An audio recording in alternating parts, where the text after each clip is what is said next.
আসসালামু আলাইকুম। Global village computer training সেন্টারের পক্ষ থেকে আমি সিরাজুল ইসলাম শিহাব আপনাদের সবাইকে স্বাগত জানাচ্ছি এমএস ওয়ার্ড বাংলা ভিডিও টিউটোরিয়ালের আজকের পর্বে। গত পর্বগুলোতে আমরা বেসিক কিছু বিষয় শিখেছি এমএস ওয়ার্ডের। আজকে একটি ট্যাব সম্পর্কে জানবো। পরবর্তীতে আমরা ধীরে ধীরে ট্যাবগুলো জানবো এবং আরও যে অপশনগুলো রয়েছে সেগুলো আমরা শিখে থাকবো ইনশাআল্লাহ। তো চলুন কথা না বাড়িয়ে আমি ফার্স্ট অফ অল এমএস ওয়ার্ডটা ওপেন করে নেই।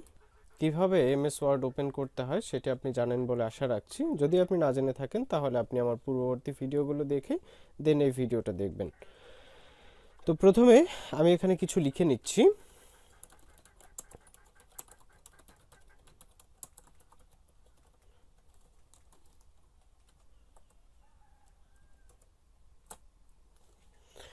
জি, এই লেখাগুলো আমি লিখে নিলাম। কিভাবে লিখলাম সেটা আপনারা জানেন। এখন বিষয় হচ্ছে লেখাগুলোকে আমি ফরম্যাটিং করব। ফরম্যাটিং করার জন্য আমি যেই লেখাটিকে ফরম্যাট করতে চাই কিংবা যেই লেখার উপরে যেই টেক্সটগুলোর উপরে আমি অপারেশন চালাতে চাই বা কোনো ইফেক্ট দিতে চাই, সেক্ষেত্রে আমাকে ফার্স্ট অফ অল যেটা করতে হবে সেটা হচ্ছে লেখাটুকুকে আমাকে সিলেক্ট করতে হবে। ফার্স্ট অফ অল আমি এই ওয়ার্ডটিকে সিলেক্ট করছি, আই লাভ মাই বাংলাদেশ। এই লেখাটিকে সিলেক্ট করার পরে দেন এটার উপরে আমি অপারেশন চালাবো। প্রথমেই আমি এটাকে কপি করা দেখব যে এটাকে লেখাগুলোকে আমরা কিভাবে কপি করতে পারি, কপি করে অন্য এক জায়গায় কিভাবে ব্যবহার করতে পারি। কপি মানে হচ্ছে আপনার একই লেখা এখানেও রয়েছে, আপনি কপি করে অন্য এক জায়গায় ব্যবহার করতে পারবেন। তো সেই কপিটা আমরা কিভাবে করব? ধরুন আমি এই লেখাটুকুকে কপি করতে চাচ্ছি। জাস্ট এটাকে কার্সরের সাহায্যে আমি সিলেক্ট করব। সিলেক্ট করার পরে দেখুন এখানে একটি অপশন রয়েছে কপি নামে। এখানে আমি জাস্ট ক্লিক করব। ক্লিক করার সাথে সাথে এটি কপি হয়ে যাবে। কপি হওয়ার পরে আমি যেখানে পেস্ট করতে চাইবো জাস্ট সেখানে মাউসের কার্সারটা নিয়ে জাস্ট এখানে পেস্ট নামক যে অপশনটি রয়েছে জাস্ট এখানে পেস্টে ক্লিক করে দেবো। আমি যতবারই পেস্টে ক্লিক করব ততবারই এটা পেস্ট হবে। আমি চাইলে অনেকগুলো লেখাকেও কপি পেস্ট করতে পারি। যেমন ধরুন আমি এই পূর্ণ লেখাটাকেই কপি করব। দেন পূর্ণ লেখাটা সিলেক্ট করব। সিলেক্ট করার পরে দেন কপিতে ক্লিক করার পরে যেখানে লেখাটা পেস্ট করতে চাচ্ছি সেখানে মাউসের কার্সারটা নিয়ে দেন পেস্ট করব। দেখুন কি সুন্দরভাবে পেস্ট হয়ে গিয়েছে। দেন এরপরে আরেকটি বিষয় আমি শিখবো, সেটি হচ্ছে কাটের যে বিষয়টা। কাট মানে হচ্ছে আমি লেখাটিকে এখান থেকে নিয়ে অন্য এক জায়গায় ব্যবহার করব। যেমন ধরুন এখানে একটি লেখা আছে আই লাভ মাই বাংলাদেশ। এই লেখাটিকে আমি এখান থেকে কেটে অন্য এক জায়গায় ব্যবহার করব। সেজন্য আমাকে যেটা করতে হবে জাস্ট এটাকে সিলেক্ট করব। সিলেক্ট করার পরে দেন এখানে দেখুন কাট নামক একটা অপশন রয়েছে। কপির ঠিক উপরে কাট নামক যে অপশনটি রয়েছে এখানে জাস্ট ক্লিক করব। ক্লিক করার সাথে সাথে দেখুন এই লেখাটি কেটে গিয়েছে এখান থেকে। এবার আমি মাউসের কার্সারটা যেখানে নিব সেখানে নিয়ে জাস্ট এখানে পেস্ট করে দিলেই হবে। দেখুন লেখাটি পেস্ট হয়ে গিয়েছে। এখন এভাবে আমরা কাজের গতি বাড়ানোর জন্য আমরা এভাবে অপশন থেকে না গিয়ে আমরা এটাকে কিবোর্ড শর্টকাটের মাধ্যমে ব্যবহার করব। আমি আপনাদেরকে অবশ্যই রিকমেন্ড করব যেগুলোর কিবোর্ড শর্টকাট শিখে নেবেন। কিবোর্ড শর্টকাট শিখে নিলে যে উপকারটি হবে সেটি হচ্ছে আপনারা শর্টকাটে কাজগুলো করতে পারবেন। আসলে এভাবে অপশনে না গিয়ে গিয়ে আমরা যদি শর্টকাটের মাধ্যমে ব্যবহার করতে পারি সেটা অবশ্যই বেটার। ধরুন আমি এই লেখাটিকে কপি করতে চাচ্ছি, এজন্য জাস্ট এটা সিলেক্ট করে দেন এখান থেকে কিবোর্ড থেকে কন্ট্রোল চেপে ধরে দেন সি প্রেস করার সাথে সাথে কপি হয়ে যাবে। দেন আমি নিচে যেখানে পেস্ট করতে চাচ্ছি সেখানে গিয়ে কন্ট্রোল+ভি, কন্ট্রোল চেপে ধরে দেন ভিতে ক্লিক করলে সাথে সাথে দেখুন এটা পেস্ট হয়ে গিয়েছে। এবং যে কাটার যে বিষয়টা আমরা একটু আগে দেখলাম সেটার জন্য যেটা করব সেটা হচ্ছে এই লেখাটিকে এখান থেকে সিলেক্ট করব। দেন কিবোর্ডের কন্ট্রোল+এক্স, কন্ট্রোল চেপে ধরে এক্সে প্রেস করব। প্রেস করার সাথে সাথে দেখুন লেখাগুলো কাট হয়ে গিয়েছে। এবার এখানে জাস্ট এসে কন্ট্রোল ধরে ভি চাপ দিব, দেখুন পেস্ট হয়ে গিয়েছে। এটা হচ্ছে কপি এবং পেস্টের একদমই সিম্পল একটি ব্যাপার। তো এখানে আরেকটি বিষয় আমি দেখব, সেটি হচ্ছে টেক্সটের যে বিষয়টা। টেক্সট স্টাইলগুলোকে আমরা কিভাবে চেঞ্জ করতে পারি। ধরুন এই বাংলাদেশ লেখাটাকে আমরা অন্যভাবে নিয়ে যাব। এজন্য যেটা ব্যবহার হয় সেটা হচ্ছে ফন্ট। আমরা বিভিন্ন ধরনের ফন্ট কম্পিউটারে ব্যবহার করে থাকি আমাদের লেখার স্টাইল পরিবর্তন করার জন্য। ধরুন আমি এই যে আই লাভ মাই বাংলাদেশ ওয়ার্ডটা আছে এটাকে আমি অন্য একটি স্টাইল দিতে চাচ্ছি, সেজন্য জাস্ট আমি এটাকে সিলেক্ট করব। সিলেক্ট করার পরে দেখুন এখানে যে একটা অপশন রয়েছে এখান থেকে জাস্ট নিচের দিকে অ্যারো বাটন রয়েছে একটি। অ্যারো বাটনে প্রেস করার সাথে সাথে দেখুন অনেকগুলো স্টাইল বের হয়েছে এখান থেকে। ধরুন আমি এই স্টাইলটা দিতে যাচ্ছি। এখান থেকে দেখুন এই লেখাগুলোর থেকে এই লেখাটা অবশ্যই ডিফারেন্ট, তাই না? তো এরপরে আমি আরও এটাকে ডিফারেন্ট করতে পারি, সেক্ষেত্রে আমি যেটা করব সেটা হচ্ছে এখান থেকে আমি একটু সরিয়ে নেই। কিভাবে সরিয়ে নিতে হয় সেটা আপনারা জানেন, মাউজের কার্সার রেখে জাস্ট এন্টার ক্লিক করবেন এবং এখান থেকে আমি একটু সরিয়ে নিতে চাইলে যেটা করব সেটা হচ্ছে ট্যাব দিয়ে আমি এটাকে সরিয়ে নিব। দেন এখানে আমি সিলেক্ট করলাম, সিলেক্ট করার পরে আমি অন্য একটি স্টাইল, অন্য একটি ফন্ট এখানে ইমপ্লিমেন্ট করব। সেজন্য আমাকে যেটা করতে হবে, ধরুন এই ফন্টটা আমি এখানে দিতে চাচ্ছি, জাস্ট ধরুন এই ফন্টটা দিতে চাচ্ছি, জাস্ট এখানে এসে জাস্ট সিলেক্ট করে দিলেই হবে। দেখুন সিলেক্ট করে দিলাম, দেন হয়ে গেল। এরপরে যে বিষয়টা আসে, এখানে আসলে অনেকগুলো ফন্ট আছে, আপনারা চাইলে এটা আপনাদের মতো করে ব্যবহার করতে পারবেন এবং কাস্টম ফন্টও আপনি চাইলে ব্যবহার করতে পারবেন। সেটা কিভাবে করতে হবে, কাস্টম ফন্টগুলো ইনস্টলেশন, সে বিষয়গুলো আমি পরবর্তীতে দেখব। আসলে এই সিরিজটি শেষ করার পরে আমি টিপস অ্যান্ড ট্রিক্স নামক একটি প্লে লিস্ট তৈরি করবো আপনাদের জন্য ইনশাল্লাহ। সেই প্লে লিস্টটা আমি দেখিয়ে দেবো কীভাবে আপনি কাস্টমাই ফন্ট ইনস্টল করতে পারবেন। তারপরে আরও অ্যাডভান্স কিছু বিষয় আমি আপনাদের সামনে নিয়ে আসবো। এরপরে যে বিষয়টি দেখব সেটি হচ্ছে ফন্ট সাইজ। এই লেখাটি যেই সাইজে আছে দেখুন খুবই ছোট দেখা যাচ্ছে, এটাকে খুব ভালো একটি দেখা যাচ্ছে না। এখান থেকে আমি আমার ফন্টের সাইজটা যদি ইনক্রিজ করতে যাই, সেক্ষেত্রে আমাকে যেটা করতে হবে, দেখুন এই পাশে 11 নামে যে অপশনটি, 11 নামে একটি ঘর রয়েছে। তো এখানে অ্যারো একটি বাটন রয়েছে, দেখুন এই অ্যারো বাটনে প্রেস করার পরে দেখুন অনেকগুলো এখানে সাইজ বের হয়েছে। এখান থেকে আমি সাইজ বড় করতে পারবো, 11 সাইজ আছে, এখানে আপনি 12 করতে পারেন, এখান থেকে আপনি 40 করতে পারেন, 60 করতে পারেন, 18 করতে পারেন।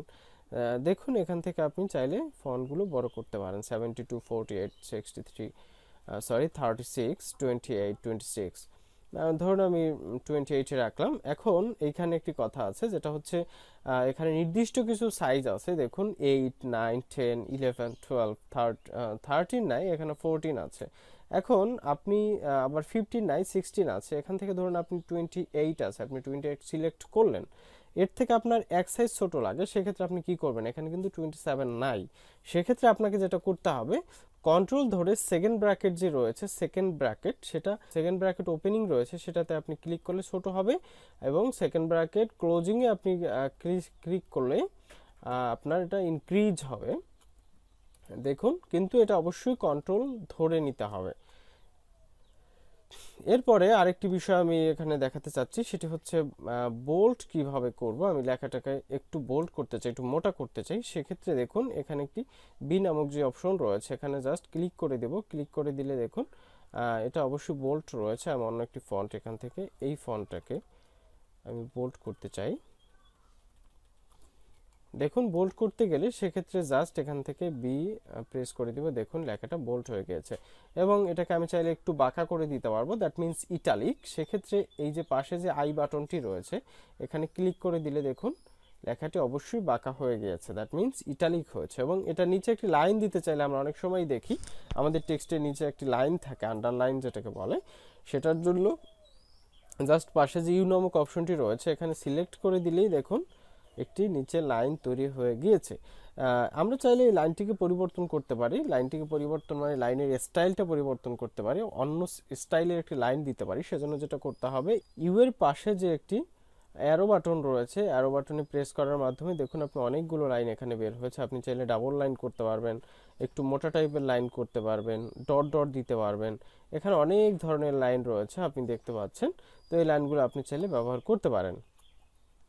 এরপরে আরেকটি বিষয় আমরা প্রায় দেখে থাকি যে টেক্সটের মাঝ বরাবর দিয়ে একটি দাগ টানা থাকে। এটা হয় কি জন্য, যে আপনি বিভিন্ন সময় ওয়েবসাইটে দেখে থাকবেন যে প্রাইস রেঞ্জ আপনার পূর্বে প্রাইস ছিল ধরুন 40,000। আমি একটু প্র্যাকটিক্যালি দেখালে বিষয়টা ভালো লাগবে, আপনাদের বুঝতে সুবিধা হবে। যেটা হচ্ছে ধরুন 40,000 প্রাইস আছে, কিন্তু বর্তমান প্রাইস হচ্ছে আপনার